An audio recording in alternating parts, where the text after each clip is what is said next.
2:08 now to our studio guest. Sue Hammett is the head of corporate giving for the Stars Group, which includes PokerStars, and her job means she looks after the company's charitable support and community work, both over here on the island and globally as well. Sue is with us to talk about a recent visit some staff members made to Tanzania to see projects that they're involved with there supporting local children. Sue, it's lovely to have you with us. Thank you for having me. I know you were back on the show, it was quite a while ago now. 3 years ago now. How time flies. I know. So just remind us then what your day-to-day role actually involves. So I'm really lucky, actually. I get to make a difference in my day-to-day role. So I get to give money away. But it's not quite as simple as that. We work with a lot of charities, both here on the Isle of Man and around the world. And our money kind of makes a difference in lots of different ways. So it's not just about cold hard cash. It's about using our staff to make a difference, about our skills as a company.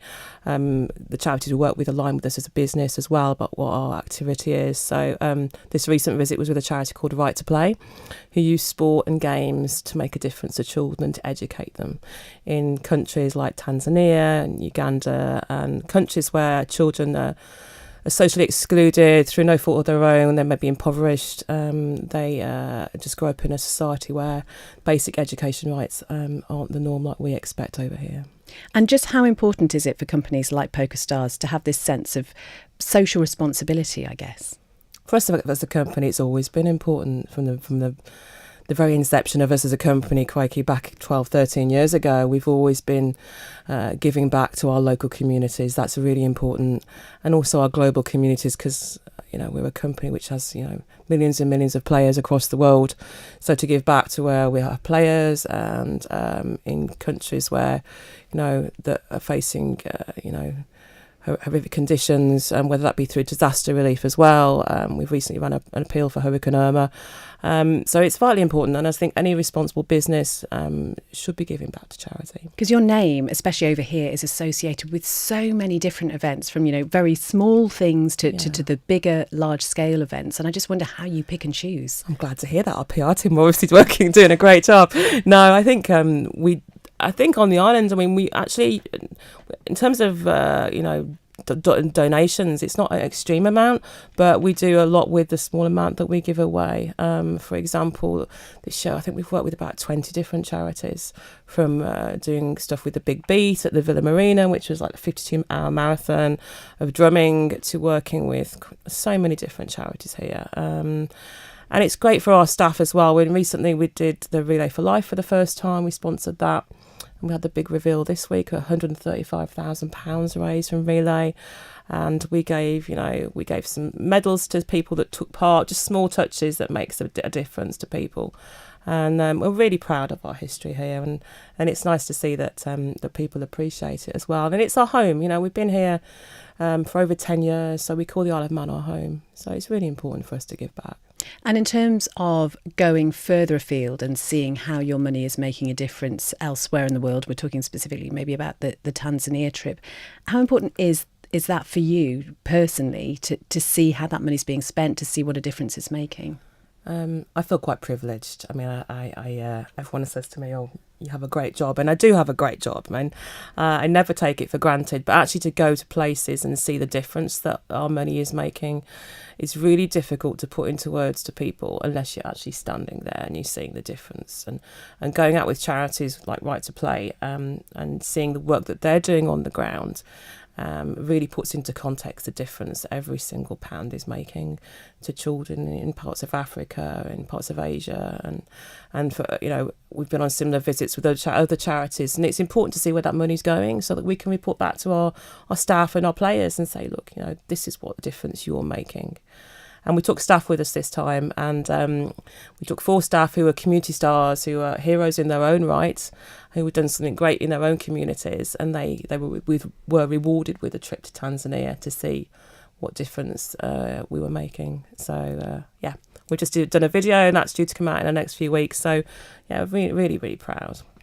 So what is Tanzania like then? It's somewhere I've never been and know very little about, actually. Tell us a little bit about the country itself. Tanzania and the African countries that I've been to, Tanzania, Uganda and Ghana, are all relatively similar. They all face challenges. Africa as a continent faces challenges. The children in certain parts of Tanzania have, unfortunately, in situations that some can't get an education. Some families are so poor that they can't afford to send children to school. So being able to get the support of charities like Right to Play to educate them is vital. It gives them opportunities in life. It gives them life skills that they wouldn't normally have. And it gives them a way out of a lifestyle which a lot of children will be trapped in. And so when you're out there, did you all sort of get involved in the work of Right to Play then? Did you get involved in the games and things as well? Yeah, I think what Right to Play has is very, very, it's a very good methodology. So they use games, and it's not as simple as like playing a game of tag with a child. The game has a lesson behind it. And they have around about 600 games that they use to educate children. So it might be a game of tag, but it's teaching them about malaria and about how to prevent yourself catching malaria, how to use mosquito nets. It may be they do lots of lessons around sexual reproductive health. In countries like Tanzania and Ghana, that's a massive issue. Our team were playing a lot of games, having a lot of fun, but it's hard work when you're out there. It's emotionally hard as well. You've seen children in situations that you can't ever imagine your own children being in, and actually you want to take them away from it. But what we did see, and we continually see, is that these children are really happy as well.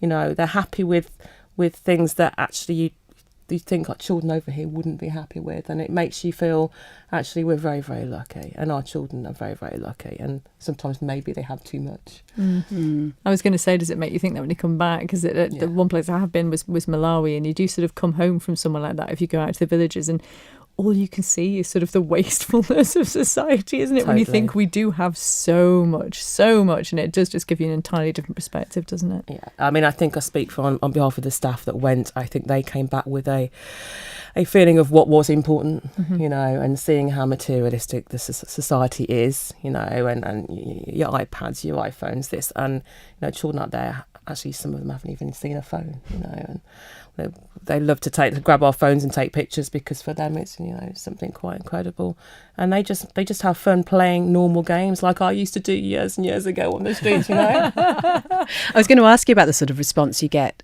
from the children and the adults as well when you go out there, how they react to you. It's quite humbling, because they treat us like we're superstars.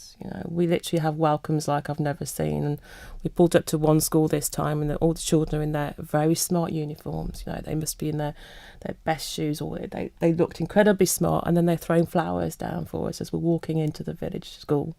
And my colleagues, I'd seen it before, I'd been before, so I knew what to expect to a degree, but my colleagues were just blown away. They're like, why are they doing this for us? And the school just proud to have us there. They want to see what the difference that charity's made to them, and show that how appreciative their children are. And yeah, it's mind-blowing. It really is. Are there any places that you've been previously that you've returned to at a later date to sort of see how the work has progressed with these different charities? No, so we did Uganda in 2015, Ghana last year, and Tanzania this year.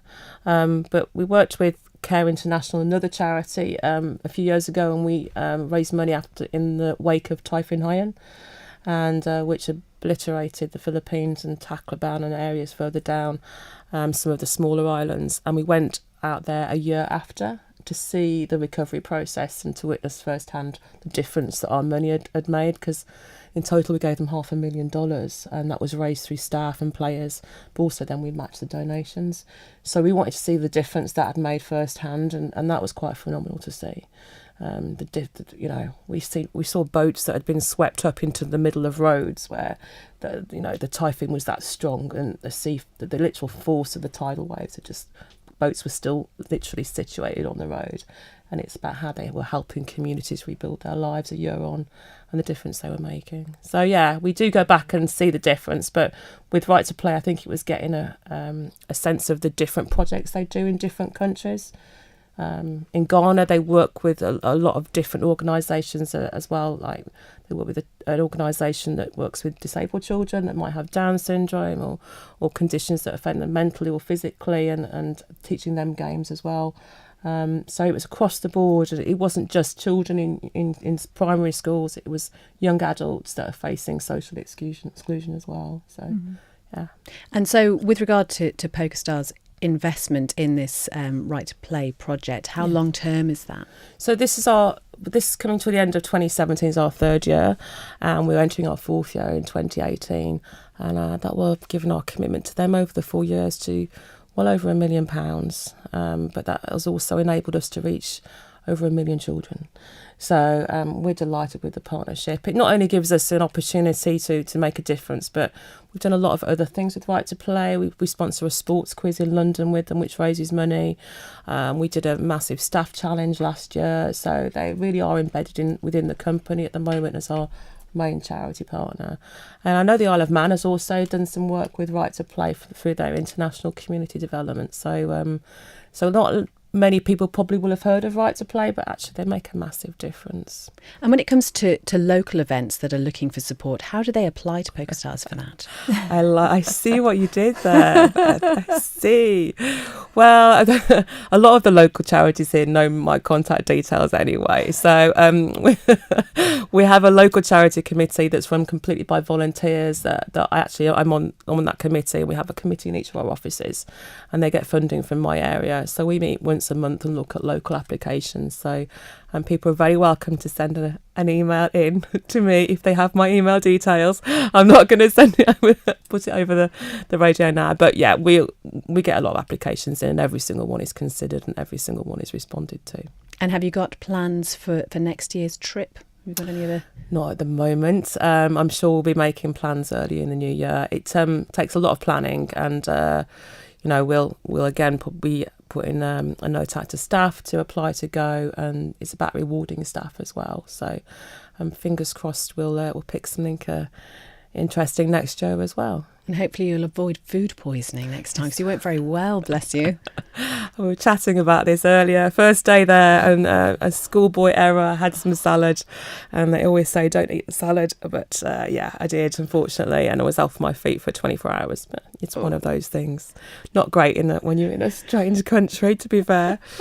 But, Sue, thank you so much for being with us. Do stay there, and we'll talk to you more in just a moment. But it is 2:20 now.